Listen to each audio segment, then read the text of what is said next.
Dammit Moffat. A Doctor Who review of The Rings of Akhaten. Hello, my name is Shamus Kelley, video producer for The Tower Light. And I'm Abby Murphy, assistant photo editor at The Tower Light. And before anyone asks, yes, we know Stephen Moffat did not write this episode. It was Neil Cross. Neil Cross. Good job. Four for Good you. job, sir. 4 for you, Neil Cross. Really enjoyed this episode. Yes. I will say at first, let's just go right into the episode. Doctor be creeping. No, that was creepy. I was like, this is awkward. You'd be stalking all over her timeline. Okay, let's talk about this for a hot second. If you see somebody getting born or you see them as a baby, you're not allowed to make out with them.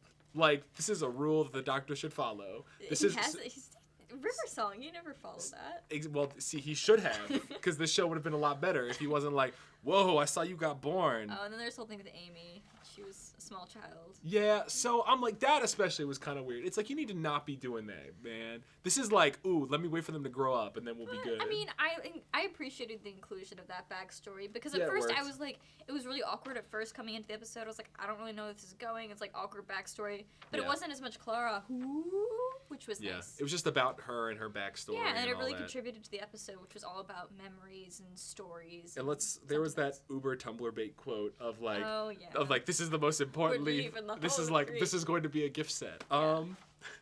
Doctor, you stalker. There was a lot of stalking by the Doctor this episode, except when he just randomly disappeared for a long time. But it was nice. We really got to see Clara as a companion, which was really cool, because last episode she was just there. She was just there. Help us. A little bit damsel in distress, and I know the companions get like that. And then there was this moment where the Doctor goes to pick her up, and it's like, what do you want to see? And she's like, I want to see. And she gave him this. I felt for her. I was like, I can't make decisions, Clara. Well, after a while, she gave the Doctor this look like, I want to see you naked. Like, there was some of that. Like, there was some flirty moments in this episode, which I was like. It wasn't too bad, though. It wasn't too bad, but there were still some moments where I was like, okay, whoa, you need to stop. So they go to the Star Wars Cantina planet. Yes, Mos Eisley. Looks like Mos Eisley right there. But, I mean, it kind of reminded me also of the Bazaar in Turn Left. They went with Donna, which was nice. You got to see the kind of friendship, and they held hands, and it was cute.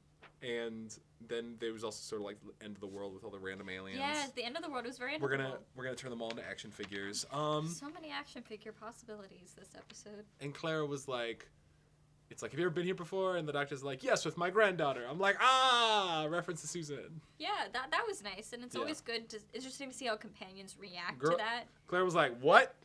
Whoa, take me back. Not okay with this. But it wasn't really that big a deal, which may be interesting to see more how she would have reacted to that. But, I mean, it was a nice little throw-in. The beginning of the episode, it took a while to get going. I enjoyed it, like, kind of taking in the atmosphere and the backstory. I think I enjoyed more in retrospect, because I see how it all fit in. It was a very well-composed episode. The pacing was definitely a heck of a lot better than any of these other episodes have been. Yeah, I would agree with that. Yeah. And then we also, like, there are, like, some monsters roaming around. They kind of look like... Forgive me, I'm sure all of you in the comments will massacre me if I get this wrong. They very much looked like the monsters from, I believe, the classic Doctor Who episode Underworld. It was a Tom Baker episode. They had, like, the red thingies here and, like, another red thingy here. Like, I don't remember what episode they're from, so please tell me if I'm wrong. Let me know. Either way, it was like, they could probably have fun with that and throw in some old villains, because they were or monsters, because there were a whole variety of them this episode. Yeah, they were cool. I really liked the whole idea of currency being objects that had sentimental value. Yeah, that was really interesting. That was really interesting. And then the whole time where we had all the flashbacks with Clara and her parents and the leaf and everything. And that was really nice. So then we were also introduced to BBQueen. Oh, she was so cute. Mary. What was her title? The Queen of Years. See, when I first saw that, I'm like, are you the Queen of 1,000 Years? And that's a reference to, there was a show called Captain Harlock and the Queen of 1,000 Years, which I'm sure maybe one of you gets that reference, but you're probably cheering right now or probably just wanting to kill me. I also liked in this episode, like, at some points the Doctor was wearing glasses, which made him look kind of older. Well, they're Amy's glasses, and that's obviously... Were they Amy's glasses? Yeah, that's got to have some symbolism in the episode that he was, like, not willing to part with anything, well, except at the end. Yeah. His memories, but I was like, Doctor, that would be, like, a great little thing. Okay, I guess. But I'm really glad they didn't do that, because it would have been like, Amy! But it was sweet, especially in the episode where it was all about memories and sentiment, and to see those glasses, it kind of connected with the viewer. It wasn't like a big, like, slap you on the face. Yeah, it wasn't. It was really subtle. This episode was so nice and subtle. I really liked that. Although also I'm like, all these aliens are like, let us offer in tribute all of these things, and the Doctor and Claire are just like, awkward. What if they're the reason that the thing woke up? Because like really, if you just put in your 2 cents, like. Also, what is it? Great picture of you with them trying to do like the hymn or whatever. They're just like, yeah, it's like going to church that you haven't been to before, and everybody else knows the hymns, and you're just kind of like humming along, like, oh, this is fun. Religion. Not at all. Yeah, the religious emphasis was cool this episode. I always like seeing how they do that. They kind of did like the fires of Pompeii and all that. Okay, but let's also be real. Like that Queen, BBQueen. It looked like a fire of Pompeii. She could have been like young Amy Pond / Karen Gillan the priestess with gills on her face. So they also feel the need to. Is this going to be a running theme where they have like a sort of bike and/or vehicle in every episode? Maybe. Because it was weird because in the last episode they had a motorbike and now they had a space bike. So is next week they're going to have like a submarine bike, like an underwater bike? Maybe it's definitely kind of playing with the whole like we have the money, we have the special effects, like woo yeah we're gonna use them. I mean, but I think it wasn't as much in your face as it has been earlier this season. It was nice because it fit with the environment. Action figure. So many action figures. I don't play mind set.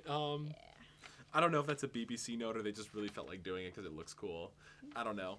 Yeah, so you have far more notes than me. I mean, I was just kind of like noting things, like different quotes and stuff that were cool. I really like the emphasis of like the importance of human life and human individuals, you know, because I really miss that about, because that's one of my favorite parts about Doctor Who, the whole idea that, you know, oh, an ordinary life is a wonderful thing. Like, there was definitely an emphasis on that, like all the what ifs and that humans have that the Doctor doesn't have. That was really good in the first Matt Smith Christmas special. That was. But really... this season I haven't gotten as much. It's been a lot more about, you know, it was about the Ponds earlier, of course. Yeah. And that was a different kind of story. And then this has been more about Clara. Who is she? Mystery. It was nice to put that on the back burner and focus on Clara as the human being. I think that was a smart move on their part. That's a very, very, very smart.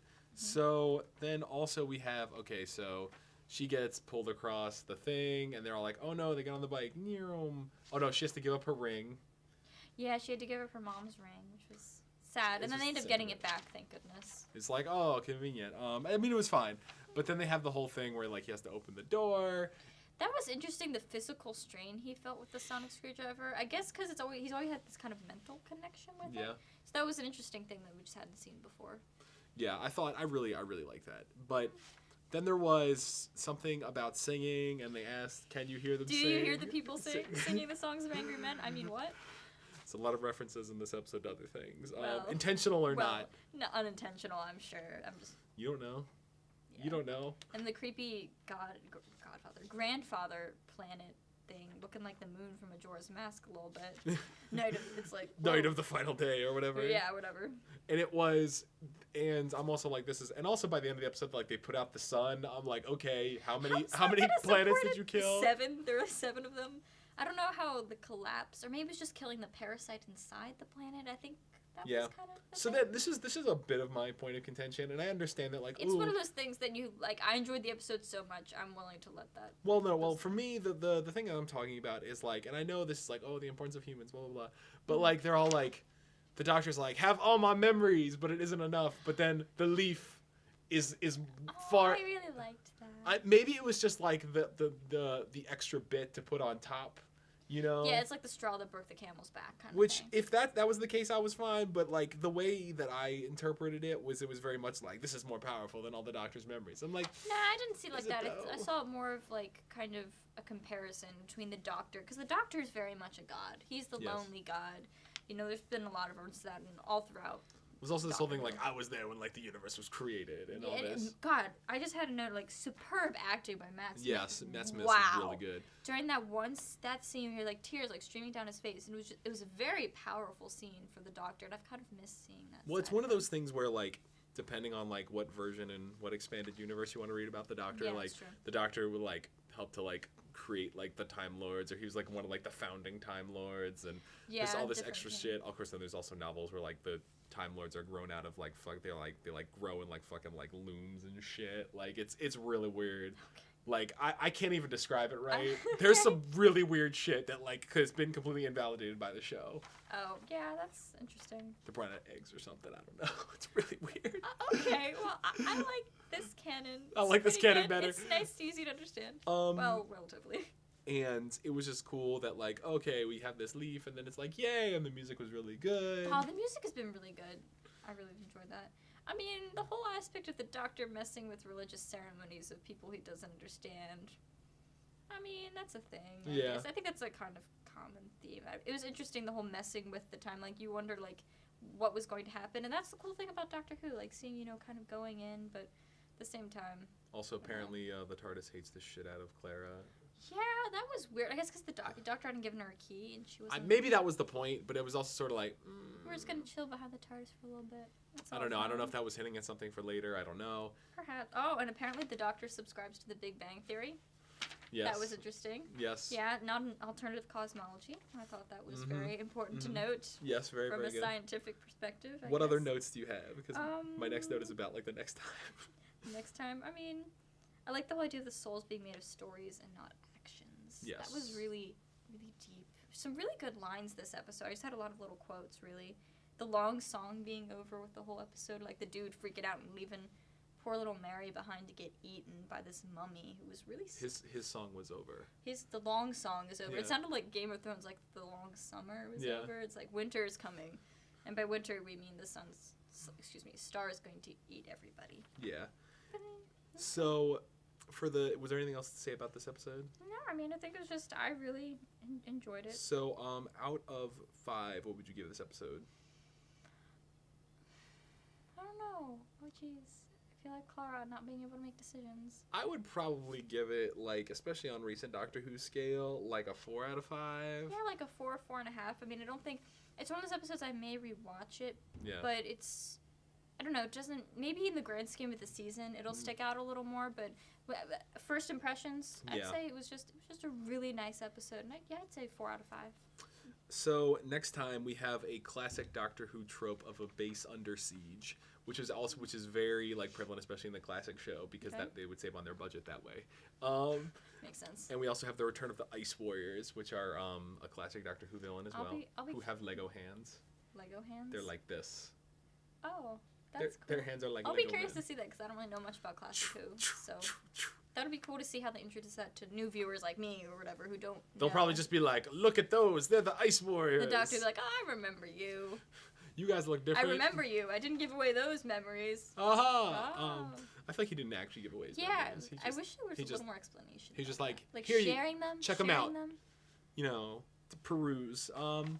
Also, someone asked in our comments what we had thought, because we were hating on Dammit Moffat. Some people had asked us what we thought of his first 2-parter. The Empty Child. Super good. Dances. Oh my god, I love that 2-parter. It was really good. So I know people have been asking about that, and also once again, just because Stephen Moffat, I don't like him as a general head writer, but his individual episodes, at least that 2-parter, I really liked. It was one of my favorites. And I know a lot of people last week were saying oh my god, you're so biased. Oh my god, I mean, the name of the show. We're not gonna. Of course we are. I mean, it's also these are very opinionated. Now, if we say something that's wrong, that's totally fine. Feel free to point it out. But we always welcome critique, and you know, if you agree and disagree, I mean, everybody approaches this show in different ways. That's what's so nice about Doctor Who. It's a nice discussion. It's all opinion. It's an opinionated thing. Exactly. So let us know what you thought of the episode. Comment, not this episode, the actual Doctor Who episode. Comment below. Let us know what you think. And do you agree, disagree with what we said? Is something we missed? Anything that you would like us to elaborate upon? Yes, if you'd like us to talk about anything, let us know. Yep. But until then, we'll see you next week. Allons-y. Allons-y.